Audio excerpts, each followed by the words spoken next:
The new neighbor didn't know the rule. That's the only reason I ever found out. She'd lived on Alder Court about 3 weeks, still had boxes stacked in the garage, still waved at the wrong houses. And she did the thing you learn to do here without anyone teaching you. She returned a dish. One of the casserole dishes that move around this cul-de-sac like a slow tide. Foil on top, a name on a strip of masking tape stuck to the bottom, so it always finds its way home.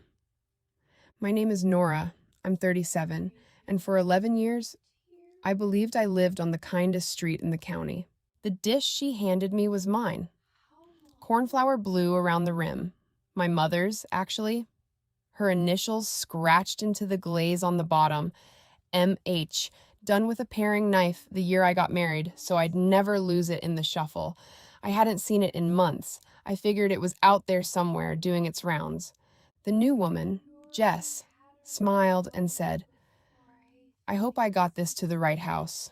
I'm still learning, everybody." And then, easy, friendly, the way you say something you don't know is a knife. She said, "You're Nora?" Oh, I had it backwards. Someone pointed out Ethan and Delia at the mailboxes, and I just put two and two together. Sorry, I'm hopeless with names. Ethan and Delia, the way you'd say a married couple, the way you'd say a fact. I said, happens all the time. I took my mother's dish. I said thank you. I even asked how she was settling in. And the whole time, somewhere under my own voice, everything in me had gone very, very quiet. Here's what you need to understand about my husband. Ethan is the man everyone likes. Not loves, likes, which is harder and worth more. He remembers your dog's name. He shows up with the truck when you're moving a couch. At the block party, he's the one flipping burgers with a beer in his hand, telling a story that makes the new dads feel like they belong. For 11 years, being married to Ethan meant being married to the nicest guy on the street. And I'll be honest with you, because there's no point in any of this if I'm not. I loved that. I loved being the good family, the one people used as a yardstick. I'd hear a tired mom say, "Why can't you be more like Ethan and Nora?" And I'd feel it warm me for a week. So maybe you already see it. Maybe you see it faster than I did. I didn't do anything with what Jess said. Not that day. For 2 days, I carried it around and told myself she was new, she was confused, she'd mixed up a name. That's the thing nobody tells you about the moment before you know. You get one. And you can feel yourself deciding not to look. I decided not to look for 2 days. Then I asked Kath.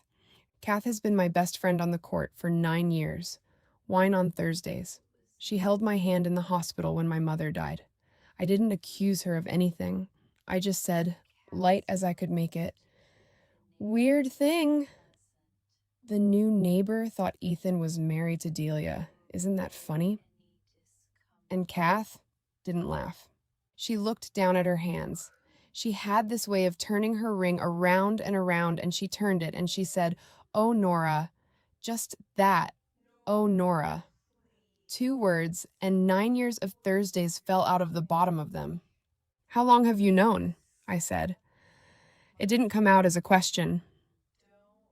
"It was never my place," she said, which is the sentence people use when they've already decided the real answer is, "You'll never hear it from me."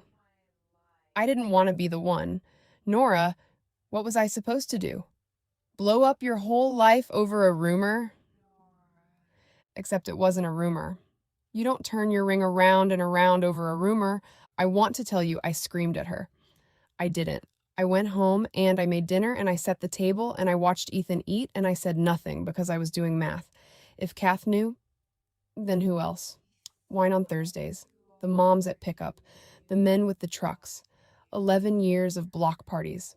So over the next week, I did a quiet, ugly thing. I tested them, one by one.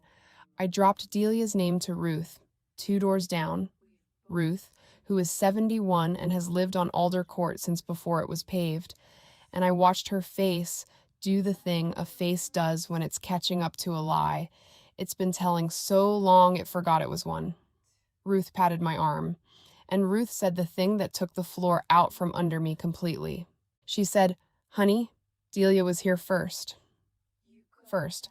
We all wondered when Ethan married you, Ruth went on, gentle as anything, not cruel, just old and tired of holding it. We thought, well, maybe he's finally chosen. Maybe that's that. You seemed like such a nice girl. Chosen. Do you understand what she was telling me? This wasn't 2 years old. It wasn't a slip, a phase, a midlife thing. Delia had been on that street before I ever drove a moving van onto it. Ethan and Delia were a known, settled, ambient thing before I was ever in the picture. And when Ethan brought me home, young, glowing, so proud to be starting a perfect life on a pretty street, the whole cul-de-sac stood on their porches and watched and placed their quiet little bets on which one he'd keep, and said nothing to me. I wasn't the wife whose husband strayed. I was the girl who moved in next to his real life and got handed a script nobody told me I was reading. And that's when all the pity made sense. 11 years of it. The way Ruth's eyes always went soft when I talked about our anniversary. The way conversations trimmed themselves at the edges when I walked up. The extra casserole, always. The nights Ethan worked late. I'd thought it was warmth.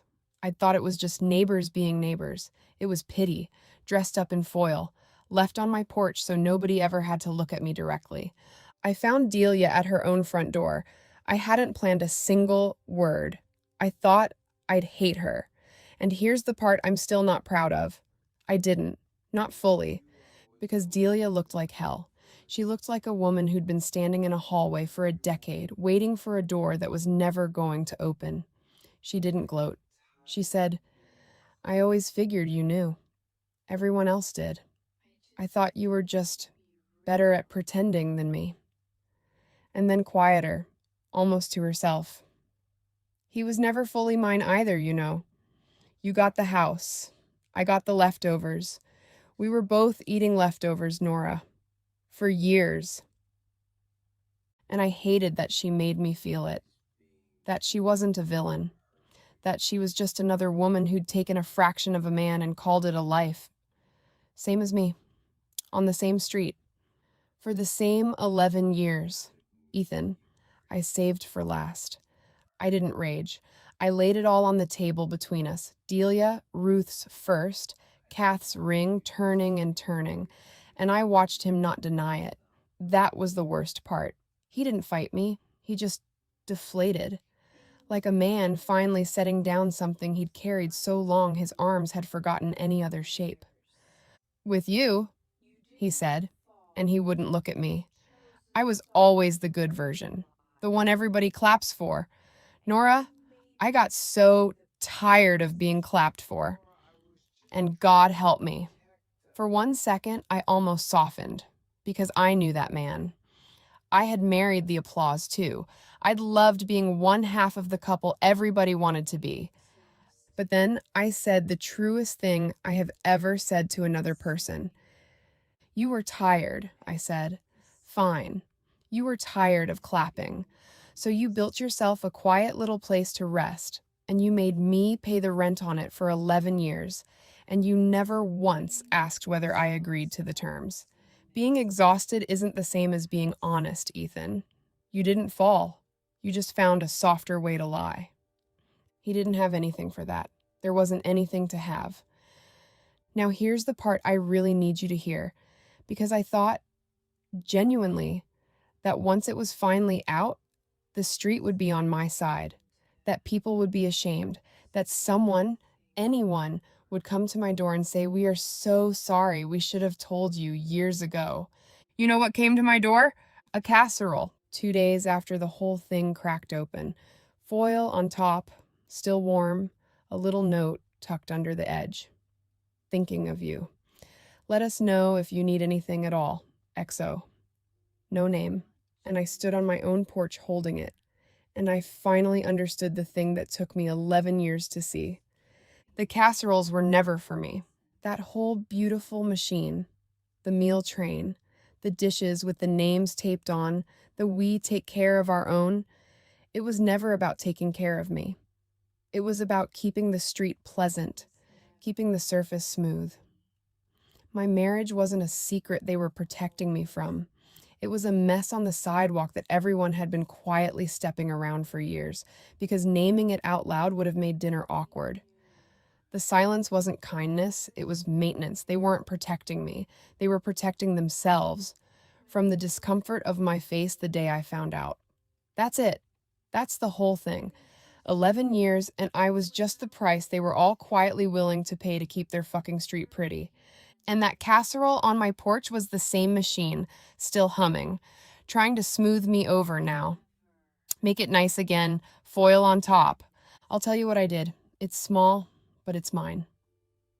I went inside and I washed my mother's dish, the cornflour one with MH scratched into the bottom. I dried it and I wrapped it in a towel and I set it in a box. That one was never the streets. It was my mother's. It was the one true thing that had been passing through those houses all along, wearing her initials, not theirs. And every other dish on my shelf that belonged to Alder Court, the whole borrowed, taped up, circulating lot of it, I stacked on the porch and I left it there. Let it find its way home. I was done being a stop on the route. I don't live there anymore. That part, you can probably guess. And I won't sit here and pretend I walked away wise and whole. I didn't. I walked away clear, which is a different thing, and a harder one, and I'll take it. But I keep coming back to the one question I can't put down, because a whole street looked at me for 11 years and chose every single day to say nothing. And every one of them, if you ask them straight, would swear they did it to protect me.